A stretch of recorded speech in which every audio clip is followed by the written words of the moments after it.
Hello friends, today I am here with a new thing which is Attitude is Everything book. So let's get started. Introduction. The night that changed my life. The greatest discovery of my generation is that human beings can alter their lives by altering their attitudes of mind. Written by William James. In 1980, I graduated from law school and thought I'd be a lawyer for the rest of my life. After all, that's what I wanted to do since my early teenage years. At first, everything went according to the plan. After lots of studying that summer, I passed the bar examination and was admitted to practice law in New York. My personal life was also on the upswing. In early 1981, I married Dolores, a law school classmate. I was on my way to much success and happiness, or so I thought. But after practicing law for a few years, I realized I wasn't happy at all. Sure, there were some things I liked about being a lawyer. I enjoyed helping people resolve their disputes, especially when I could save them the agony of lengthy court proceedings. Yet, there were so many things about being an attorney that I disliked, and that just seemed to drain the life out of me. Mounds and mounds of tedious paperwork and motions to be filled. Constant delay and postponements. It wasn't uncommon for a trial to be postponed 10 times. I dreaded going to work. I continued to grind out the work but grew more and more dissatisfied an attorney. I was frustrated and was very depressed. To put it bluntly, I didn't like my life and saw no way that things are going to improve. Have you ever had a job where you dreaded going to work most days, where you felt the weight of world on your shoulders each day? Well, that's how I felt. I was literally hunched over and in my pain, both physically and emotionally. I looked much older than my years. I began to get headaches all time and my stomach was constantly churning.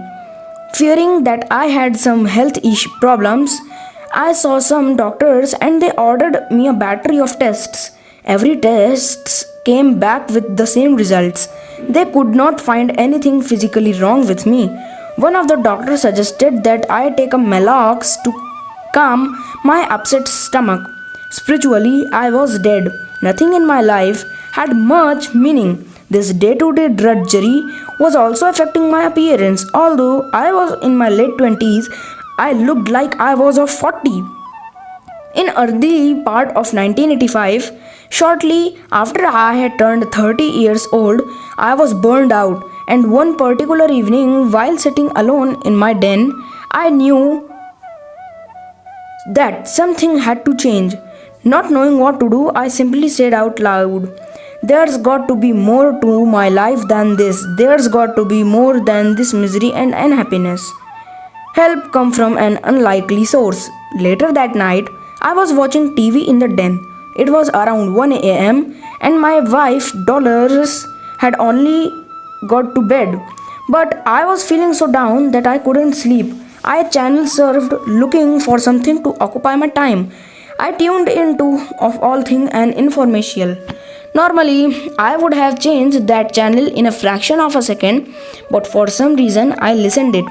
The product being peddled was the Mental Bank and was endorsed by actors Florence Henderson of Brady Bunch fame.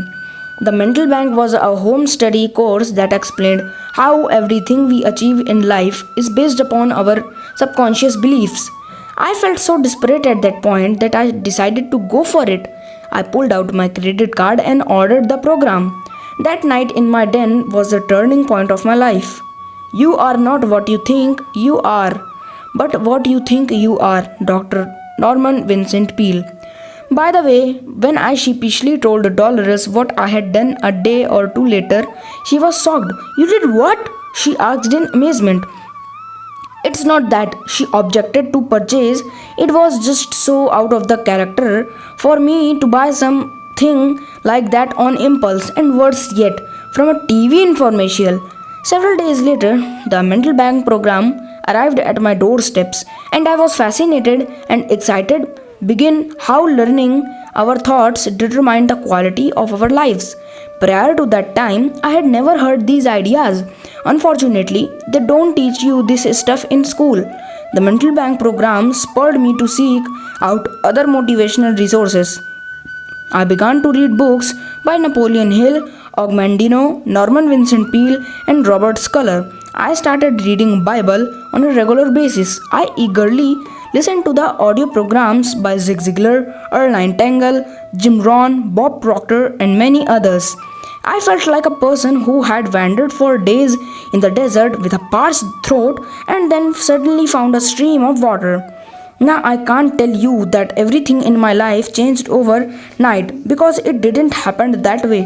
But from the moment I began to change from a negative attitude to positive attitude, I felt better, I had more energy, and I started to achieve goals that I would never have accompanied before, all because of change in my attitude.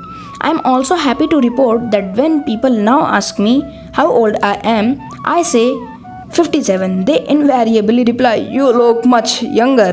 It's all in attitude. From lawyer to motivational speaker, I continued my self study program in my spare time while I worked full time as a lawyer. The positive thinking was helping my attitude at work, but I felt a passion for my hobby that I never felt for my work, and I dreamed about the day I could walk away from my job. In 1989, after 4 years of intensive research about the attitude and motivational concept, I agreed to present some adult education seminars in the evening at a local high school. I was to be paid $30 for each 2-hour classes.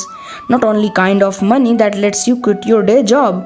Never underestimate your power to change yourself, written by H. Jackson Brown Jr. As I stood in front of the class to start my first seminar, I was petrified. My heart was pounding and I was sweating, but somehow I managed to muster the courage to just do it. The students loved the class and I got a real adrenaline rush from presenting the material that had revolutionized my own life and that had the power to do same for others. I was on my way.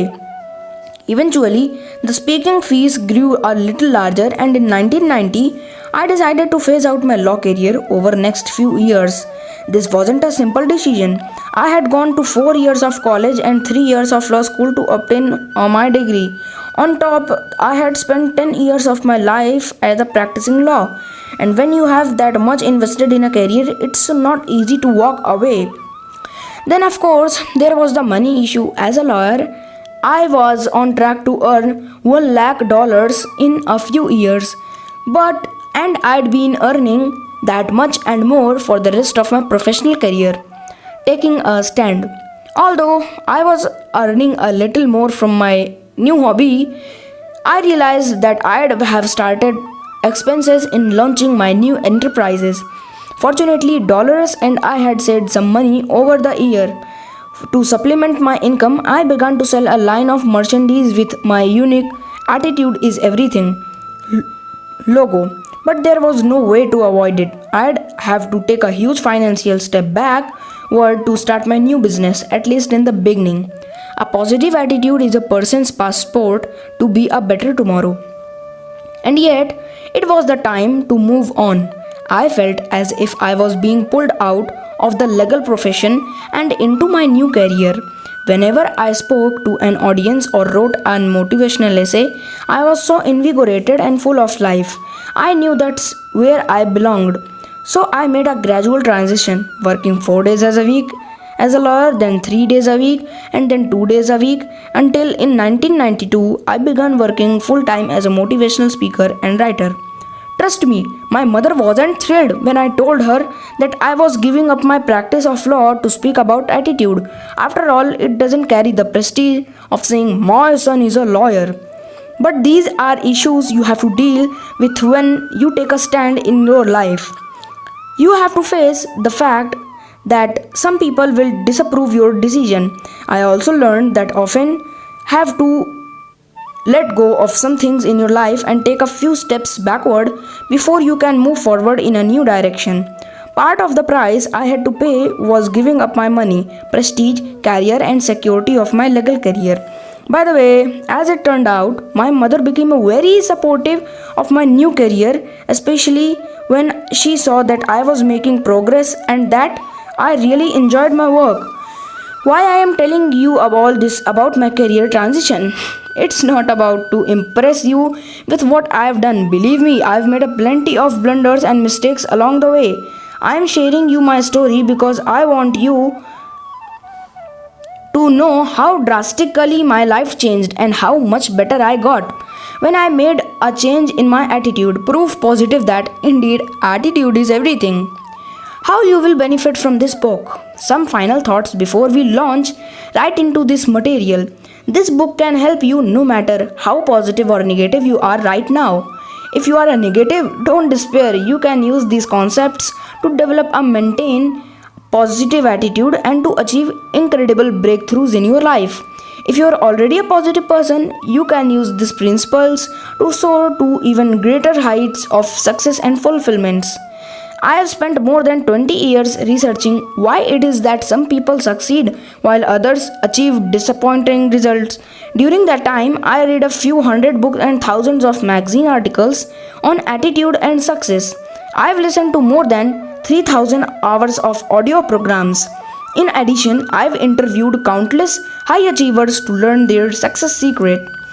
More importantly, I have personally applied each and every success strategy that is described in this book. So I know from first hand experience that these ideas work and that they have the power literally transform your life.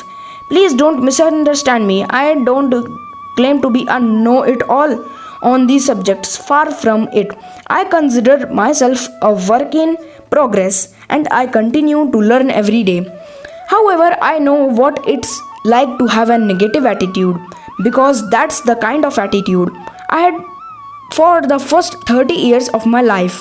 I know that what it's like to doubt yourself and your abilities because that's what I did for 30 years.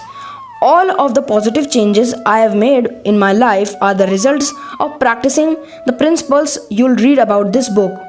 Think, speak, and act.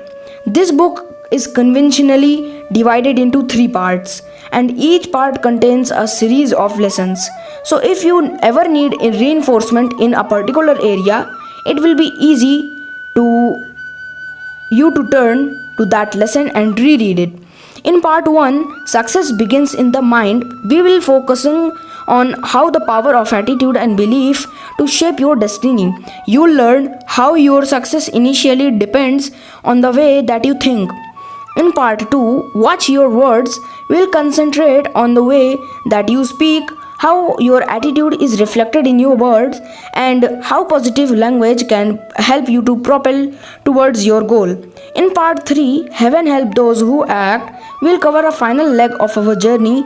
Even if you think positively and speak positively, you won't achieve your dreams until you act. You can't sit back and just expect success to pay you a visit. In this section, you will learn the action steps that will turn your dreams into reality. When you think, speak, and act in the way that support your success, you are firing on all cylinders and on the way to achieving phenomenal results in your life. You are about to embark on a journey that will bring your success and happiness beyond your wildest dream. So let's get started. So friends, this was the chapter 1 introduction from this Attitude is Everything book. I hope you liked this book. So let's meet in another video. Till then, bye bye.